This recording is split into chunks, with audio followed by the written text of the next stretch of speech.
Ya está sentada con nosotros Laura Vilches, concejal electa por el FIT. Laura, muy buenas noches, ¿cómo te va? Felicitaciones, Gracias. Qué mérito, entre medio de esta elección tan polarizada, Sí. poder haber sostenido la banca, ¿no? Sí, la no verdad. No cardíacos los de ustedes.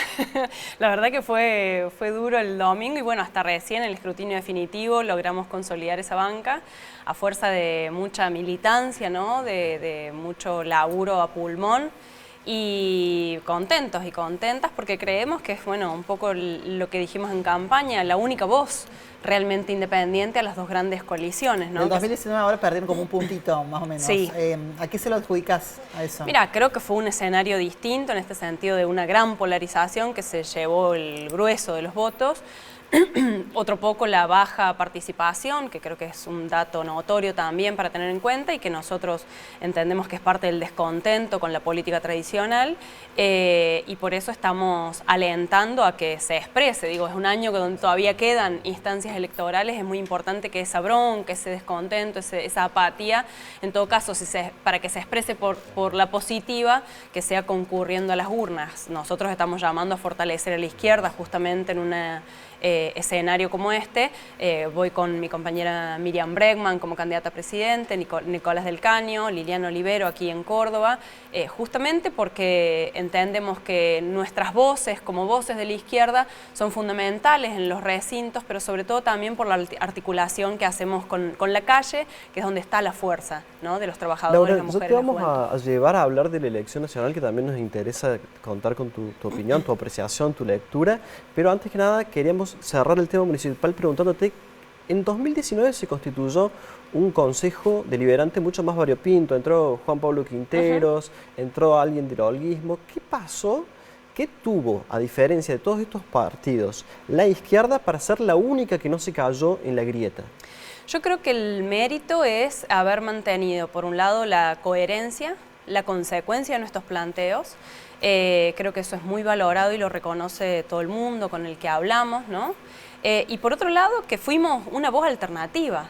Me parece que claramente fuimos una voz alternativa, que mientras el resto de las otras fuerzas de algún modo se acoplaron a la agenda que impusieron las dos grandes coaliciones, nosotros sostuvimos no solo la necesidad de abrir un debate profundo que saliera de ese monotema que se instaló en la campaña y que tuviera en cuenta las necesidades de la población, entre las cuales no solo estaba la inseguridad como una preocupación, que creo que fue lo que predominó en toda la campaña, sino también el problema de la vivienda, el problema del salario, el problema de la precarización laboral en la juventud, que es acuciante.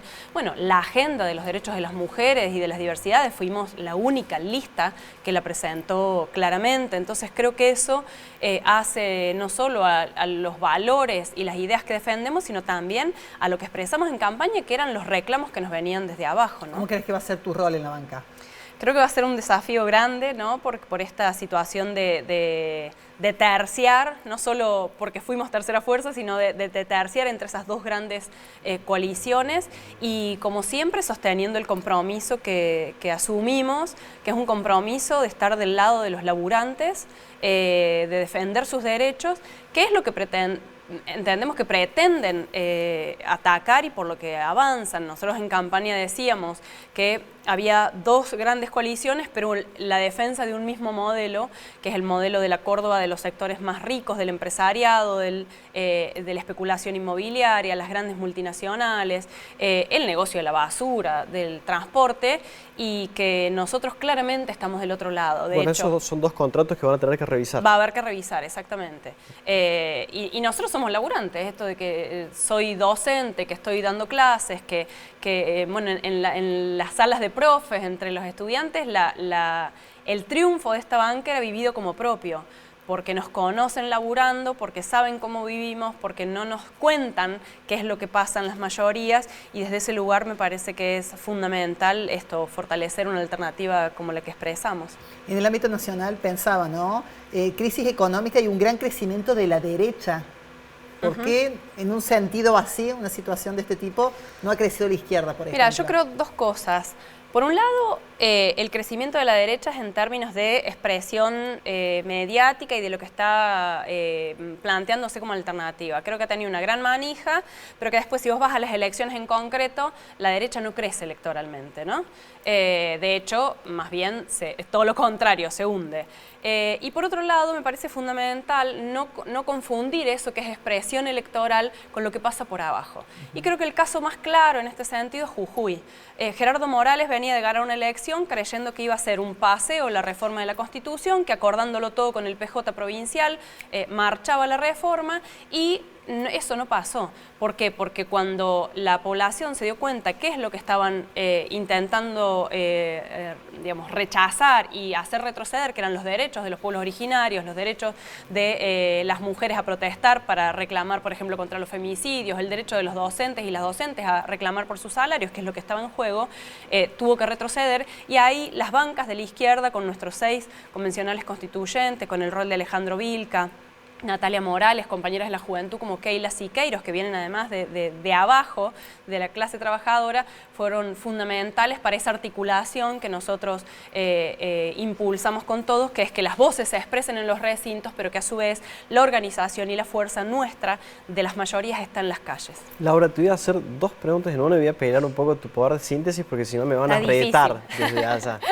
Pero me interesaría saber, del escenario nacional, ¿cuáles son las diferencias que el votante tiene que tener en cuenta para distinguir entre lo que propone la lista de Miriam Bregman, a la que apoyaste, y la de Gabriel Solano? Y como mencionaste también que sos docente, yo sé que por ahí no es de consumo masivo esto, pero la UPC también está haciendo un proceso electoral que va a ser friccionado, donde se ha partido tanto el oficialismo como la oposición. Me gustaría que de esos 2 escenarios trates de darme alguna semblanza. Bien, creo que empiezo por el final. En el caso de la docencia, la lista de las escuelas, unidades de las escuelas, de la que son partes mis compañeros de militancia y de agrupación, es la que se presenta justamente expresando eso que surgió de la docencia, que fue la lucha contra los salarios miserables que nos quería imponer el gobierno y que iba de la mano de la política de la conducción de Montserrat, ¿no? Aliada al Frente de Todos. Ese rechazo se desarrolló en asambleas, en movilizaciones históricas y masivas, y la experiencia de esa lucha se condensó en las agrupaciones que integran la izquierda, pero también en sectores autoconvocados que se sumaron a esta lista, así que esa es la lista que apoyamos y que acompañamos, ¿no?, para esta pelea, porque los gremios son instrumentos y herramientas de los laburantes y queremos recuperarlos justamente para nuestras luchas. Y en este sentido, por la segunda pregunta, la lista que encabezamos con Miriam Bregman, Nico del Caño, con Lili Olivero aquí en Córdoba, nos parece que es la que más consecuentemente ha llevado no solo al recinto, sino a los distintos espacios la lucha por nuestros reclamos. Creo que la experiencia de Miriam Bregman en su lucha contra los genocidas, siendo abogada de Checolás, de Patricia Walsh, digo, en casos contra los miembros y responsables de la última dictadura, como abogada de los trabajadores de las fábricas recuperadas, como luchadora y referente del feminismo, digo, es la que puede condensar en este momento particular esos procesos de luchas que venimos encarnando desde la izquierda y que junto a la unidad con los sectores populares y el movimiento de desocupados que también está en las calles es central para plantear una alternativa. Por eso acompañamos esta lista con Miriam, Nico y bueno, aquí con Lili Olivero, que además con otra trayectoria enorme, ¿no?, de consecuencia en nuestras luchas. Bueno, me has dado el pie. ¿Qué pasa con el panorama en la unicameral, ¿no?, en esta banca que también seguramente va a ser determinante por la paridad que se expresó entre Hacemos Unidos por Córdoba y Juntos por el Cambio? ¿Cómo crees que va a ser el rol de la izquierda allí? Creo que tenemos un desafío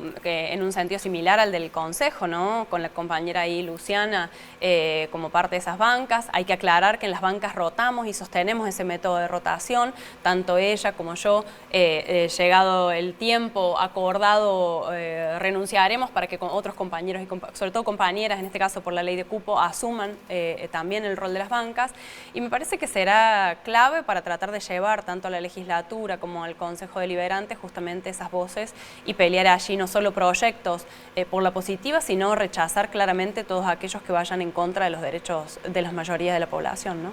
Buenísimo, Bueno. Laura. Muchísimas gracias por Muchísimas venir. gracias a ustedes. Felicitaciones de nuevo. Ahí está. Estas elecciones ambas, ¿no? La municipal, la provincial, Así es. encontrando un lugar, una expresión vinculada a la izquierda.